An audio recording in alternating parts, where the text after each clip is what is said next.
अस्सलामुअलैकुम everyone, welcome back to my channel village girl Ruby. काफ़ी दिनों के बाद आप लोगों से मिल रही हूँ। उम्मीद करती हूँ कि आप लोग बहुत अच्छे होंगे और मैं भी अब ठीक हूँ अल्हम्दुलिल्लाह। मैं तो ठीक ही थी, मतलब मेरे परिवार में सब कुछ ठीक है। अभी अम्मी की तबीयत भी अच्छी है और अल्फ़ी की भी तबीयत ख़राब हो गई थी, तो वो भी अभी ठीक हैं। और मैं है ना काफ़ी दिनों का जो वीडियो है ईद के बाद का, सबको कंबाइन करके मैं अपलोड कर रही हूँ, आप लोगों के साथ शेयर कर रही हूँ। तो यह है ईद के आई थिंक दूसरे दिन का वीडियो है।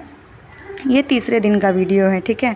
तो अभी हम सब लोग बैठे थे यहाँ पे और ये कपड़े हैं जो मेरी मम्मी ने दिए हैं। तो इनमें बूटा लगा होता है, मतलब धागे से बंधा होता है, तो उसको हम लोग है ना निकाल रहे थे। और अब ये है सुबह के टाइम का वीडियो 10 बजे का, ठीक है। तो मैं आज बनाने जा रही हूँ दही बड़े और साथ में छोले बना रही हूँ। ये ईद के दूसरे दिन का ही वीडियो है। तो दही बड़े का काम जो बनाने का है वो मुझे ही मिला है, तो मैं पूरा रेसिपी नहीं शूट कर रही हूँ क्योंकि अब तो ईद बीत चुका है, तो इसलिए मैंने पूरी रेसिपी नहीं डाली है। लेकिन अल्हम्दुलिल्लाह और माशाअल्लाह मुझे दही बड़ा है ना बहुत अच्छे से बनाने आता है और बहुत अच्छा बनता है। आप लोग इसका फ़ाइनल लुक देखना और बताना कमेंट में कि अच्छा दिख रहा है या नहीं। और खाने में भी टेस्टी था, मुझे तो अच्छा लगता है अपने हाथ का दही बड़ा। अपने मुँह में या मिट्ठू नहीं बन रही हूँ, सच में अच्छा लगता है, इसलिए मैं बोल रही हूँ आप लोगों को। तो क्या बोलते हैं, पकौड़ों को छानने के बाद इसको तेल में मतलब पानी में डाल देते हैं। और इसको मैं बनाती हूँ मूंग की दाल और उड़द की दाल को मिक्स करके। मूंग की दाल थोड़ा सा डालती हूँ और यहाँ पे दही को जो है मैं मथनी की हेल्प से, या हम लोग दाल घोटनी बोलते हैं इसको, इसकी हेल्प से मैंने अच्छे से मथ लिया है। और जो दही को है ना गाढ़ा ही रखना होता है, ज़्यादा पानी जैसा रखने से ना स्वाद अच्छा नहीं आता है। तो ये देखिए मेरा फ़ाइनल लुक है दही बड़ों का। और अब ये हम लोग शाम के टाइम का क्लिप है, आई थिंक तीसरे दिन का, ये जो ईद का तीसरा दिन है उस दिन का क्लिप है। दूसरे दिन मैंने दही बड़ा और छोले बनाए थे, तो उस दिन हम लोग कहीं नहीं गए थे क्योंकि उस दिन मेहमान आने वाले थे घर पे, इसलिए मैंने दही बड़ा और छोले बनाया था। तो दूसरे दिन तो कहीं नहीं निकले थे। तीसरे दिन हम लोग गए थे फ्लावर गार्डन, ये सूरत में ही है, डिंडोली के साइड में है। तो बहुत ही ज़्यादा भीड़ थी, आप लोग देख ही रहे हैं स्क्रीन पे, हद से ज़्यादा भीड़ थी। और हम लोग पहली बार फ्लावर गार्डन आए हैं। वैसे हम लोग का प्लान था 8वां लाइन्स का जो चौपाटी है वहाँ जाने का प्लान था, लेकिन वो प्लान कैंसिल कर दिया क्योंकि मेट्रो का काम हो रहा था, तो उधर हम लोग नहीं गए। और फ्लावर गार्डन बहुत लोगों के मुँह से सुन रहे थे कि वहाँ जाओ, अच्छा है अच्छा है। तो हम लोग पहुँच गए थे फ्लावर गार्डन, बाई रिक्शा आए थे, ऑटो के थ्रू आए थे हम लोग। और यहाँ पे आने के बाद मालूम पड़ा कि टिकट भी लगता है और बच्चों का भी टिकट लगता है। वैसे तो पहले भी मालूम था कि टिकट लगता है, लेकिन सिर्फ इतना मालूम था कि एडल्ट का टिकट लगता है, लेकिन यहाँ पहुँचे तो मालूम पड़ा कि बच्चों का भी लगता है। तो मैं अभी आगे आपको दिखाऊंगी नोटिस बोर्ड, वहाँ पे लिखा हुआ है किसका कितना फेयर है। तो उस हिसाब से हम लोगों ने कम से कम 126 रुपये का टिकट हुआ था हम लोगों का सबका। और फिर हम लोगों ने एंट्री की फ्लावर गार्डन में।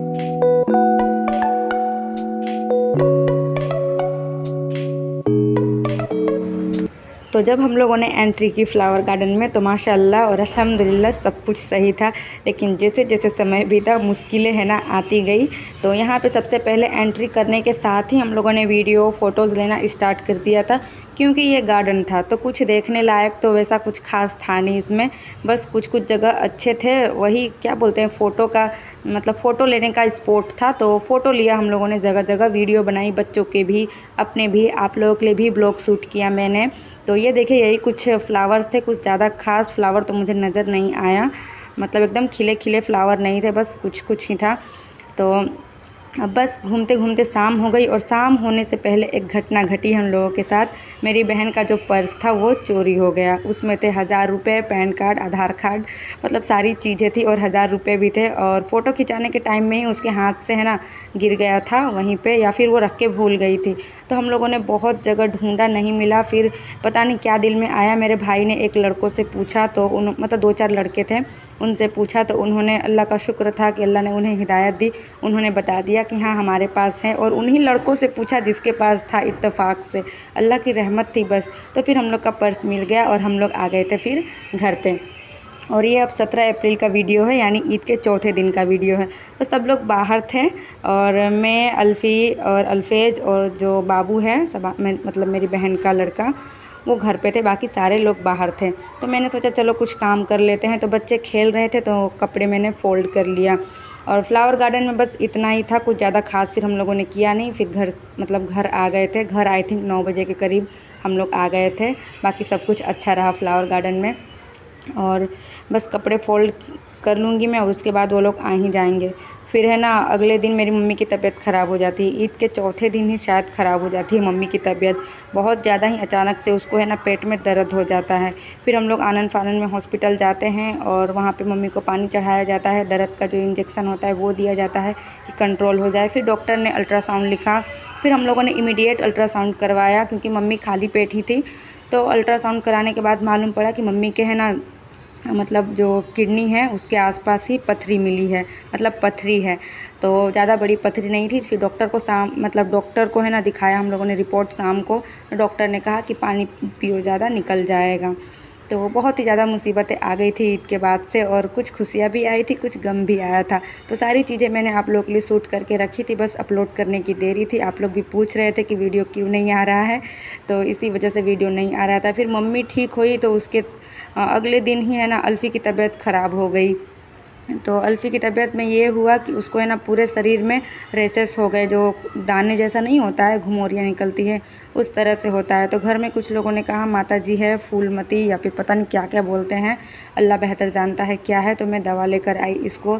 फिर डॉक्टर ने लोशन दिया, दवा दी, तो अभी तक राहत नहीं है। आज मैं ये वीडियो रिकॉर्ड कर रही हूँ, आज 19 अप्रैल है। आज के दिन में ये सारा वीडियो शूट करके मतलब वॉइस ओवर करके आप लोगों के पास पहुंचा रही हूं। तो इस तरह से अल्फ़ी की भी तबीयत अभी भी ठीक नहीं हुई है, अभी भी जो घुमोरियाँ है उसके शरीर पे है। और 20 तारीख को हम लोग को निकलना है अपने अपने मतलब ससुराल के लिए मायके से। तो देखो 20 तारीख को टिकट कंफर्म होता है या नहीं। अगर कंफर्म हो जाएगा तो हम लोग 20 को निकल जाएंगे अपने अपने ससुराल के लिए। मैं, मेरी बहन और मम्मी जाएगी अपने ससुराल, यानी कि हमारी दादी के घर, वहाँ भी हमारा घर है तो वहाँ जाएगी। तो देखते हैं कंफर्म होता है या नहीं टिकट। मैं आप लोगों के साथ ज़रूर शेयर करूँगी कि हम लोग कब जा रहे हैं कब नहीं। और ये है 18 अप्रैल के दिन का वीडियो। मेरी भाभी की भी तबीयत कुछ ख़राब थी तो वो भी गई है ब्लड चेक कराने के लिए। सुबह सुबह ही गई है, 8 बजे 9 बजे का टाइम है ये। तो हम दोनों बहनों ने कहा कि जब तक भाभी गई है हम लोग कुछ कुछ काम कर देते हैं। तो मैं रोटियां बना रही हूँ और वो सब्ज़ी बना कर गई है कुकर में। लौकी और चने दाल का जो तड़का बनता है ना वो बना कर गई है, सब्ज़ी या तड़का जो भी गई है। और मेरी बहन बर्तन धो रही है, मैं यहाँ पे रोटी बना रही हूँ। और जब रोटी बनाना छूट जाता है ना, और दूसरों के घर में ना बेलन चकला कन्वीनियंट नहीं लगता है, किसी के घर में बेलन पतला वाला होता है, मोटा वाला होता है, तो मेरे हाथ मतलब नहीं लग रहे थे अच्छे से। तो जैसे तैसे मैंने रोटियां बना दी। 4-5 रोटियां मैंने अपने भाई के लिए बनाई हैं, जो छोटी छोटी बनाई हैं, क्योंकि मेरी भाभी है ना बहुत छोटी रोटी बनाती है, पूड़ी की जितनी रोटी बनाती है। और हम लोग है ना, आप लोगों ने देखा ही है मैं रोटी किस तरह से बनाती हूँ। तो बस यहाँ पे रोटी बनाने का काम कंप्लीट हुआ। बर्तन भी मेरी बहन ने कुछ धोया था और फिर बर्तन निकल गए थे।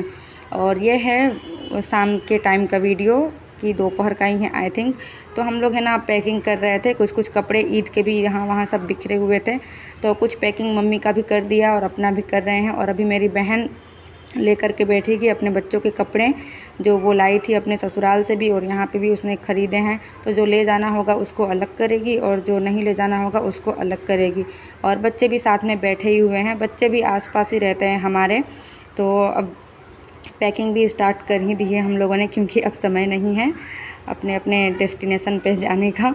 और यहाँ पे ये देखिए कैसे लटका हुआ है, ये भी बहुत बदमाश हो गया है, उतरने की कोशिश कर रहा है लेकिन उतर नहीं पा रहा है। और मुझे भी डर लग रहा है कि कहीं गिर ना जाए, तो मैंने भी इसे पकड़ लिया है। और यहाँ पे ना इसने किटी को लिया है, किटी को ये लोग छोड़ते नहीं हैं, इसलिए किटी जल्दी जल्दी बड़ी भी नहीं हो रही है, इसको हमेशा कोई ना कोई गोद में लिए ही रहता है। और इसको भी मैंने नीचे उतार दिया है और ये अपनी मम्मी के पास खेल रहा है।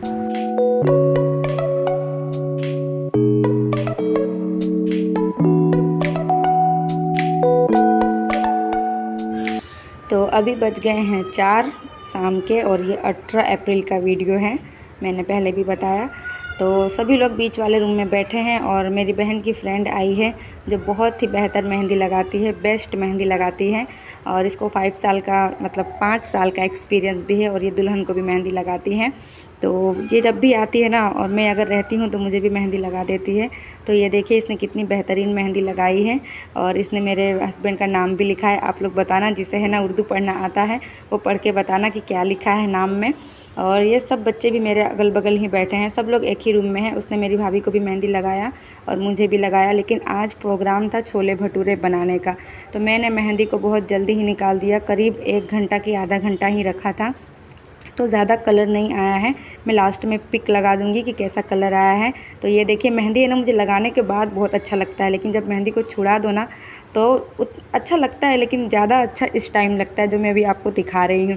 तो मुझे ना अजीब सा लग रहा था कि लग रहा है कि मैं ना वीडियो शूट करवा रही हूँ दुल्हन जैसा, तो इसलिए मैं हंस रही थी अभी यहाँ पे। और मेहंदी को मैंने थोड़ा बहुत रखा है और थोड़ा बहुत निकाल भी दिया है, क्योंकि अब बारी है छोले भटूरे बनाने की। तो अभी बज रहे हैं 7 साढ़े 6 ऐसा ही कुछ बज रहा है। तो अल्फेज सब लोग खेल रहे हैं और ये मैं लहसुन छीलने जा रही हूँ, तो ये भी लहसुन लेकर बैठ गया है। और मैंने इस हाथ में, आप लोग बताना कि क्या लिखा है। मैंने यूट्यूब का मैं ही बता देती हूँ, यूट्यूब का जो मेरा चैनल का नाम है मैंने वो लिखा है। तो यहाँ पे बैठकर मैं लहसुन छील रही हूँ और अदरक, क्योंकि छोले बनाने हैं तो उसमें लहसुन अदरक चाहिए। और मेरे घर पे ये लोग पेस्ट बनाकर नहीं रखते हैं, कभी कभी रखते हैं कभी कभी नहीं भी रखते हैं। तो इसकी बदमाशियाँ चालू है। इसी बीच मैं लहसुन अदरक छील लूँगी और उसके बाद फिर किचन में जाऊँगी। और मैंने फिर से रेसिपी पूरी शूट नहीं की है, क्योंकि अभी यहाँ पे इतना कन्वीनियंट नहीं लगता है मुझे बार बार ट्राइपॉड लगाना, और जगह भी छोटा ही है और बच्चे भी हैं तो आते जाते रहते, तो मुझे डर लगता है कहीं कोई गिर ना जाए। तो मेरा भाई है ना वही वीडियो शूट कर देता है, कुछ क्लिप्स ले लेता है वो। मैंने उसे कहा था कि ले लेना, तो उसने लिया है यहाँ पे भी क्लिप। तो ये है ना छोले के लिए मसाले मैंने भून लिए हैं और छोले भी मैंने उबाल लिए हैं। बहुत ज़्यादा टेस्टी तो नहीं, लेकिन टेस्टी बना था, क्योंकि है ना दूसरे के किचन में काम करने में थोड़ा मतलब कन्वीनियंट नहीं लगता है, आदत छूट जाता है। तो भले ही मम्मी का घर है, लेकिन मम्मी के घर में मैंने खाना बहुत कम ही बनाया है, क्योंकि बहुत जल्दी मेरी शादी हो गई थी। 17 साल की उम्र में ही शादी हो गई थी, तो इतना कुछ काम मैंने खाना बनाने वाला किया नहीं है। तो मुझे है ना ज़्यादा समझ में नहीं आता है। दूसरों का घर का जो मिर्च होता है ना उसका भी टेस्ट समझ में नहीं आता है कि कितना डाले कितना नहीं, तो 19-20 हो ही जाता है, लेकिन फिर भी बहुत टेस्टी बना था, सब लोगों ने अच्छे से खाया। तो यहाँ पे मैं भटूरों के लिए लोइया बना रही हूँ और फिर भटूरे भी मैं यहाँ पे फ्राई कर रही हूँ। और गैस का फ्लेम कुछ अच्छे से नहीं जल रहा था, तो जो भटूरे हैं ना फटाफट नहीं निकल रहे थे और लाल भी नहीं हो रहा था ठीक से, क्योंकि तेल मैंने अच्छे से गर्म किया था। तो भी देख रहे हैं फ्लेम है ना कुछ ठीक से नहीं जल रहा था, और थोड़ी कढ़ाई भी बड़ी लग रही है मुझे। और मैंने तेल भी कुछ कम कर दिया था कि जिससे भटूरे जल्दी जल्दी बने, लेकिन फिर भी जैसे तैसे बन गया था सही से। सब लोगों को बस लास्ट में पसंद आया, बस यही बड़ी बात है। तो बस यही तक था मेरा जो ब्लॉग है। अब मैं कुछ ज़्यादा नहीं शूट कर पाऊँगी, क्योंकि है ना मैं भी बहुत थक गई हूँ, शाम से लगी हुई हूँ, 7 बजे से मैं लगी थी और करीब 10 बजे फुर्सत मिली है। भाभी ने भी मेहंदी लगाई थी, तो मैंने बोला कि चलो उनका भी आराम हो जाएगा, मेहंदी का कलर अच्छा आ जाएगा, उनको छुड़ाना नहीं पड़ेगा मेहंदी। तो मैंने ही अपनी कुर्बानी दे दी मेहंदी की, मैंने छुड़ा ली है अपनी मेहंदी और बनाए छोले भटूरे और आप लोगों के साथ शेयर किया। आप लोग बताना कमेंट में कि आप लोगों ने मुझे मिस किया कि नहीं। बहुत लोगों ने कमेंट किया था कि आपका ब्लॉग क्यों नहीं आ रहा है, तो बस यही वजह था कि मम्मी की तबीयत ख़राब, फिर बेटी की तबीयत ख़राब, तो इसी बीच में मूड ऑफ हो गया था। और फ्लावर गार्डन भी गए थे, तो मेरी बहन का पर्स चोरी हो गया, लेकिन अल्हम्दुलिल्लाह मिल गया था। तो इन्हीं सब उथल पुथल के बीच में वीडियो नहीं डाल रही थी, लेकिन जैसे जैसे मौका मिल रहा था तो मैं वीडियो शूट कर रही थी। और सुख हो या दुख आप लोगों के साथ मैं ज़रूर शेयर करूँगी। बस आप लोग है ना अपना प्यार मेरे साथ बनाए रखना और दुआ करना मेरे लिए कि सारी मुसीबतें टल जाए, जितनी भी मुसीबतें आई हैं। और मैं भी दुआ करूँगी आप लोगों के लिए कि आप लोग भी हमेशा खुश रहें और अल्लाह आपकी हर जायज़ दुआओं को कबूल करें। तो बस कुछ ख़ास अब नहीं है। उम्मीद करती हूँ आप लोगों को मेरा ये ब्लॉग पसंद आएगा और कमेंट में ज़रूर बताना कि कैसा लगा मेरा ब्लॉग। और बच्चों की तबीयत ख़राब हो जाती है ना, तो मैं कसम ही खा लेती हूँ कि मैं मायके नहीं आऊँगी, लेकिन ऐसा हो सकता है क्या कि मैं मायके नहीं आऊँ। जब तक माँ बाप हैं और भाई बहन का प्यार रहेगा तो ज़रूर ही आऊँगी अपने मायके। और अब बहन लगा रही है झाड़ू, भाभी धोएंगी बर्तन, मेरा काम ख़त्म हो चुका है। पूरा रायता मैंने फैला दिया था किचन पे छोले भटूरे बनाने के लिए, अब सब भाभी समेट लेगी और उसके बाद मम्मी को तेल लगाएगी, फिर वो चली जाएगी सोने के लिए। और हम लोग भी अपना अपना आराम कर रहे हैं। अभी एक और चीज़ पीना बाकी है, सोसियो पीने का हम लोगों ने डेली का रूटीन बना लिया है। और अल्फेज तो बिना खाए ही सो गया है। ये नानी के घर पे जब से आया है ना कुछ भी खा पी नहीं रहा है, पता नहीं क्यों, इसे क्या हो गया है। तो परेशान हो जाती हूँ यार, जब भी आती हूँ ना कुछ हो ही जाता है बच्चों को। वहाँ से मैं अच्छी भी आती हूँ तो ये लोग है ना बीमार पड़ जाते हैं या मैं ही बीमार पड़ जाती हूँ। तो मन करता है कि ना मायके नहीं आऊँ। मैं बोल भी देती हूँ कि अब नहीं आऊँगी मायके, क्योंकि खुद भी परेशान होते हैं और माँ बाप को और भाई बहन को भी परेशान कर देते हैं हम लोग। तो ऐसा लगता है कि मायके नहीं आऊँगी, लेकिन यार हम कहाँ जाएंगे, मायके नहीं जाएंगे तो। एक ससुराल है और एक मायके हैं, बस यही दो जगह तो है कि जहाँ हम लोग आते हैं और जाते हैं, और कहीं भी आना जाना नहीं होता है, कहीं घूमना फिरना भी इतना नहीं होता है ससुराल से। मायके में ही आते हैं तो थोड़ा बहुत घूम फिर लेते हैं, शॉपिंग जाते हैं, वो भी पैसे रहते हैं तो, नहीं तो कहाँ जा पाते हैं। तो चलिए इस ब्लॉग को यहीं पर एंड करती हूँ। और ये 19 तारीख का वीडियो है, सुबह में 10 बजे के करीब का वीडियो है। हम लोग है ना अदौरी, पता नहीं क्या बोलते हैं इसको, चरौरी की चनौरी बोलते हैं इसको, है ना तेल में फ्राई करके दाल चावल के साथ खाते हैं, बहुत ही टेस्टी लगता है।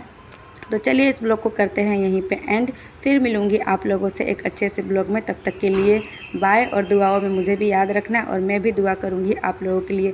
एक दूसरे के लिए दुआ करें और सबके घर में चैन सुकून और शांति बनी रहे। और बस इसी उम्मीद के साथ फिर मिलूँगी आप लोगों से एक नए ब्लॉग में, तब तक के लिए बाय।